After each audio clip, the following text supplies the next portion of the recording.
আপনারা দেখুন, এটা গ্রামগঞ্জের ছবি, এটা মাঠ। আমি চাষি ঘরের ছেলে। এই দেখো আমাদের ফসল তৈরি হয় এখানে। ভালো করে আপনারা দেখুন। আমি এখান থেকে ছবিগুলো পোস্ট করতাম, এই গ্রামগঞ্জে থেকে ছবিগুলো আমি বানাতাম আপনাদের সামনে। দেখুন কত বড় মাঠটা, দেখুন বিলটা শুধু একবার দেখে নেন কত বড়। আপনারা যদি ভালো লাগে লাইভ শেয়ার কমেন্ট করবেন। আর অনেক কমেন্টস বক্সে আমাকে অনেক দাদারা আমাকে গালাগালি দিয়েছে, আমি গালাগালি শুনেছি।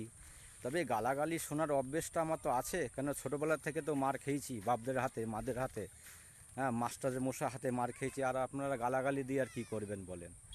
হ্যাঁ গালাগালি দেন, তবে গালাগালির শোধ ভগবান বিচার করবে।